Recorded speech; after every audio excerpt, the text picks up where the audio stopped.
Quickly like to say, particularly since Joanne and Rachel here, I'd like to start by thanking Xchanges for hosting the exhibition. It's been a kind of unconventional exhibition, and I'll just provide a little bit of a backstory to that before talking more about the ideas behind the exhibition. This is really the second part of two exhibitions that I had this summer. And the first one I had was much more conventional and much more static. It was at Deluge Contemporary Art with Tyler Hodgins. And that was a much more straightforward exhibition. The work was completely finished. It was hung on the wall, not without a bit of concern. But in the end, it was a very, in some ways, almost too conventional exhibition. And I've been wanting to do something that involved hanging the work in the space like this, which is something I've been doing for a little while with different work. And that was my initial thought, with Xchanges, that I would try to do this. But early on toward the opening of the show, I had an obstacle. I had a health issue that was very unexpected. And it meant I wasn't mobile anymore. It meant that I sort of had everything slowed down. And I had all these sort of sketches of the work, in a sense, physical sketches. I had, in some cases, a frame with a bent piece of wood and a canvas, and that had some good intentions, but I didn't necessarily have the work fully fleshed out. And I decided I would use the sitting time, which is part of the contractual situation with the Xchanges show, to come and sit the show every weekend, to then host a kind of open studio in which I would work on the work and entertain people who would come through and work on it as they came through, in a kind of collaborative, with a kind of collaborative notion.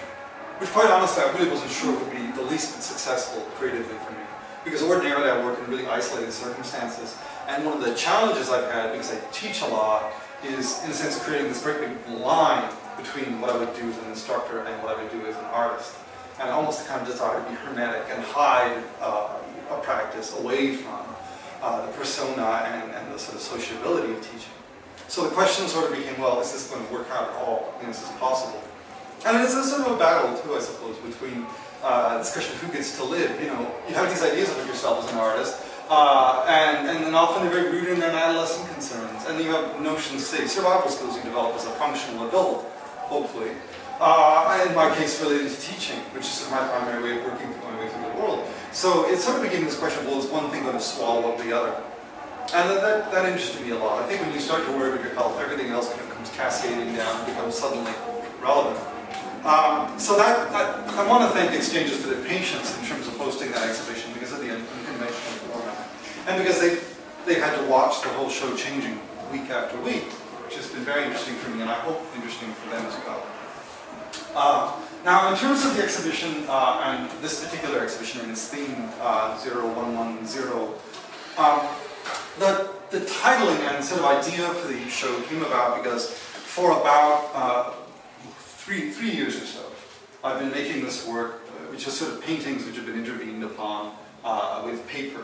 And that came out of a studio practice where I used to generally be quite physical with work, restretching and reframing the work as I went. As the only way of really getting my head around composition and understanding how the painting would sort of move toward that sense of inevitability of form, which is what we really want in painting a lot of the time, at least what I found very necessary to think about.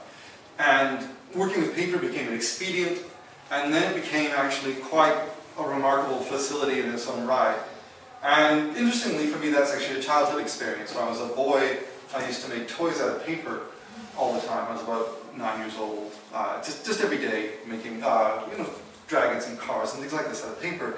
Partly because we didn't have a lot of, there weren't a lot of toys coming into the house, and then partly because I was on my own a lot. I just sort of got very interested in this habitual. And what was interesting was they were almost more like models. I didn't tend to play with them. They would just be around. And now they're all gone. They've all been destroyed. I don't know where they went. But I used to find it very interesting because, kids at school would destroy them and you could build them back up again. There was this kind of spider-like impulse with dealing with the paper and its flexibility and its versatility. So that, I think it's probably important to mention.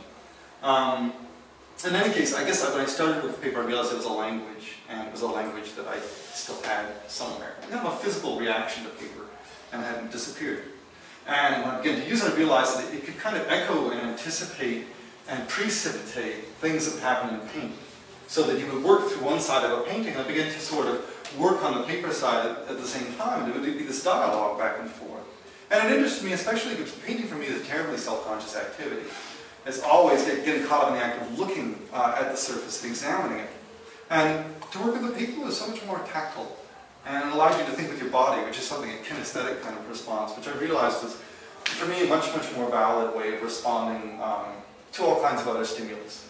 In a sense, I mean, it's interesting. I think I went to school at the time when the discussion around painting as a dead medium or a limited medium or a terribly self-conscious medium that was sort of co-opting and running through its plots was very much in what I was reading, what I was experiencing. So having another way to think about that on a very physical level was really bringing up this body then that was going to be fragile and frangible. You could tear things off and put things back on again. That became a really important way of thinking through, I guess, the problems of what the painting would be for me now. And what I've really found interesting with this exhibition is that I've been doing things that are so fragile, I really don't know if they're meant to last. And it's almost as if you're taking a characteristic where you think things might get destroyed, they might be torn off. Because I'm a very physical painter, and I often brutalize things and rip them up and tear them up in order to resolve a work. And editing is a big part of things for me. And in this case, it all sort of slowed down. Things were being built up in a very fragile way, and there's this sort of question of can they survive in this sort of white, clean vacuum of a space, or will they begin to, even just by the end of the day, seem wrong, or seem absurd, and have to come off. And that was fascinating. It's just, in general, really interesting, I think, to work in a gallery setting. Because in the studio, and this has been written about a lot, I think very elegantly by some, you know, the studio is a kind of stomach. Everything sort of goes down to the bottom and is digested and processed and used up and worked through. And there's this feeling of nothing really being wasted, although there is waste that accumulates in the studio as well.